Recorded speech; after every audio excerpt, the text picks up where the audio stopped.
تذكر يوما كنت تعانق دمعة الفكر تناجي الله في صبر وترجو رحمة تسري.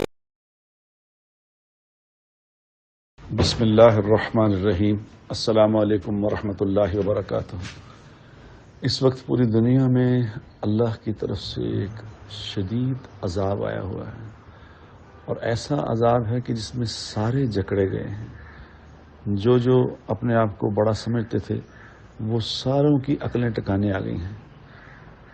تو اس میں جو عذاب ہے، اس میں بہت سارے لوگوں کی رائے یہ ہے، بڑے بڑے لوگوں کی، کہ عذاب کی تو بہت ساری وجوہات ہیں، لیکن ایک بڑی وجہ یہ ہے، وہ یہ ہے ظلم.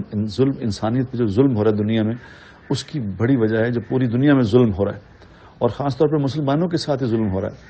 اور یہ پکڑ اللہ کی اس وجہ سے آئی ہے کہ سارے بڑے بڑے جو چودھری تھے ان کی ناکیں زمین پہ لگ گئی ہیں. تو اس وقت میں جو عذاب آیا، اس وقت تو اللہ سے معافی مانگنے کا، لوگوں پہ رحم کرنے کا وقت ہے کہ لوگوں پہ رحم کریں.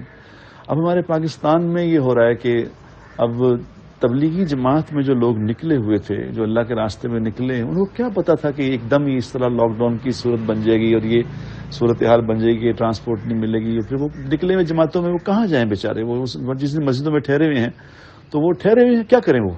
اب نہ ان کو کوئی گھر ہے ایسا کہ گھر میں چلے جائیں، نہ وہاں سے کہیں جا سکتے ہیں، نہ آ سکتے ہیں، نہ کوئی سلسلہ ہے.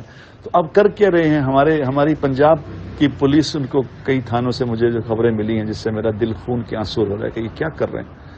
ایک نوشہرہ ورکہ میں ایک تھانہ ہے، اس تھانے والے نے لے جا کے اس جماعت کے ہمارے ایک ساتھی کو 3 دن تک رات کو اس کو مارا ہے، جیسے ڈاکوؤں کو مارتے ہیں، پولیس والوں کو مارتے ہیں اس بیچارے کو. اور پھر اس کو بیٹا وہ کہیں سے پیدل چل کے اپنے گھر فیصل آباد پہنچا ہے، وہ دکھا رہا ہے کہ دیکھیں جس طرح مارا ہے.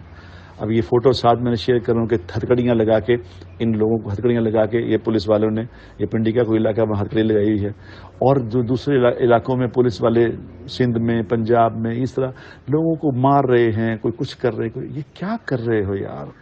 یہ کیا کر رہے ہو؟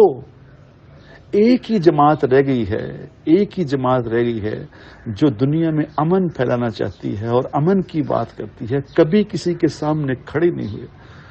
لاکھوں لوگ ہیں ہمارے پاس، ہم نے کبھی یہ بات نہ چلائی، نہ کبھی سوچا اس کے بارے میں، نہ کسی کو کہا کہ ہم حکومت کے خلاف کوئی احتجاج کریں گے. لیکن یہ تو نہ کرو کہ اس طرح کرو گے تو یہ تم دعوت دے رہے ہو کہ نہیں، کھڑے ہو جاؤ، تم بھی کھڑے ہو جاؤ، تم بھی ہمارے.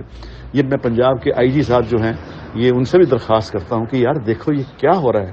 یہ تو آپ لوگوں کو اتنا پتہ ہونا چاہیے. آپ ہمارے امیر بنائے گئے ہیں، اللہ نے آپ کو ہمارا امیر بنایا ہے. ملک کے پرائم منسٹر سے گزارش کرتا ہوں کہ اللہ نے آپ کو امیر بنایا ہے تو آپ کے ذمہ ہے یہ بات کہ اس طرح ظلم تو نہ کرو، اس کو منع کرو فوری طور پہ. خدا کے لیے اللہ کا پہلے ہی عذاب آیا ہوا، کیوں عذابوں کو دعوت دے رہے ہو؟ خدا را اس کو کوئی دیکھ لیں. میں ابھی آپ کو کہہ رہا ہوں، دیکھ لیں اس کو، نہ مجبور کریں ہمیں. خدا کے واسطے اس کو دیکھیں، خدا کے واسطے اس کو دیکھیں.